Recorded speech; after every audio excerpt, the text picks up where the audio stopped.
मुझे दुख और तकलीफ इस बात की है कि मैं अगर हिसार में आऊं और आपसे ये कहूं कि मुझे हिसार के किसी म्युनिसिपल स्कूल में चपरासी बना दो, तो आप कहोगे राजीव भाई आपकी क्वालिफिकेशन क्या है, और मैं कहूं मेरी कोई क्वालिफिकेशन नहीं है, तो आप मुझे म्युनिसिपल स्कूल का चपरासी भी नहीं बनाओगे। और कल को मैं हरियाणा का चीफ मिनिस्टर बन के आ गया, तब क्या करोगे? उसी जीरो क्वालिफिकेशन पर मैं हरियाणा का अगर चीफ मिनिस्टर बनकर आया तो आप मेरे गले को मालाओं से लाद दोगे और जिंदाबाद इतनी करोगे तो सारा शहर बहरा हो जाए। ये विडंबना है हमारे देश की। जिस व्यक्ति को मिनिमम क्वालिफिकेशन के आधार पर किसी स्कूल का चपरासी नहीं बनाया जा सकता, वो व्यक्ति मुख्यमंत्री हो सकता है, राज्यपाल हो सकता है, प्रधानमंत्री हो सकता है, राष्ट्रपति हो सकता है। विडंबना इस देश की पता है क्या है? जिस व्यक्ति ने जिंदगी में कभी खेत में हल नहीं जोता वो कृषि मंत्री। सालों साल इस देश में शिक्षा मंत्री ऐसे लोग रहे जो कभी स्कूल नहीं गए पढ़ने के लिए। मैं बस नाम नहीं ले रहा हूं, बाकी आपको सब पता है। इस देश में एक व्यक्ति ने जिंदगी में कभी चाय की दुकान नहीं चलाई, वो देश का वर्षों वाणिज्य मंत्री रहा जिसने दुकान नहीं चलाई कभी। फाइनेंस का जिसको ABCD नहीं आता वो सालों साल इस देश में वित्त मंत्री रहता है। जिसने कभी अपने बेटे और बेटियों को भारत की सेना के लिए भेजा नहीं कुर्बान होने को, वो देश का रक्षा मंत्री हो सकता है। और जिसको अपनी रक्षा करने के लिए सैकड़ों जवान लगते हैं वो देश की क्या रक्षा करेगा? सोचो आप।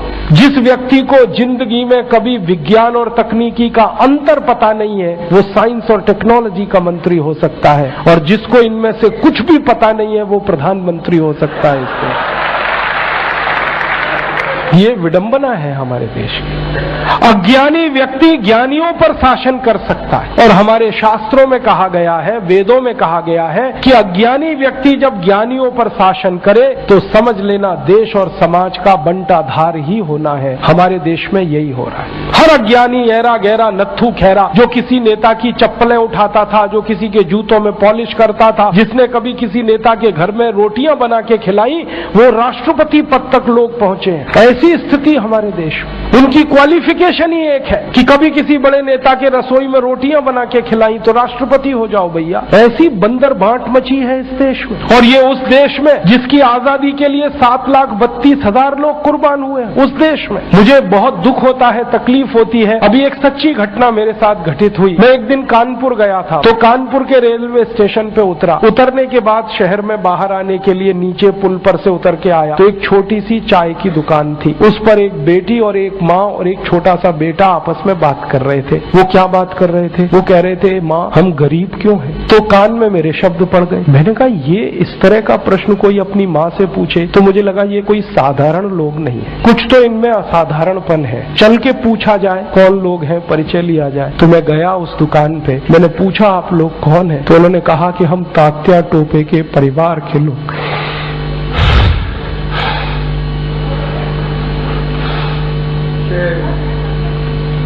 हमारे देश में तात्या टोपे के परिवार के लोगों को चाय बेचनी पड़ी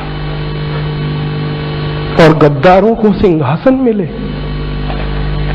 ऐसा ये देश हो गया। जिन लोगों ने तात्या टोपे को मरवाया था वो इस देश में मुख्यमंत्री रह चुके हैं, आपको मालूम है। और एक एक राज्य के नहीं, 2-2 राज्य के मुख्यमंत्री रह चुके हैं। तात्या टोपे का गुप्त पता जिन गद्दारों ने अंग्रेजों को बताया था, उस खानदान के कई लोग इस देश में मंत्री रह चुके हैं। झांसी की रानी लक्ष्मीबाई को जिन्होंने मरवाया था वो इस देश में मंत्री रह चुके हैं। और तात्या टोपे जिन्होंने जवानी लगा दी देश के लिए, उनके परिवार के लोग चाय बेच रहे हैं। ये देश है और ये अब बर्दाश्त नहीं होता, और ये बर्दाश्त होना भी नहीं चाहिए किसी को।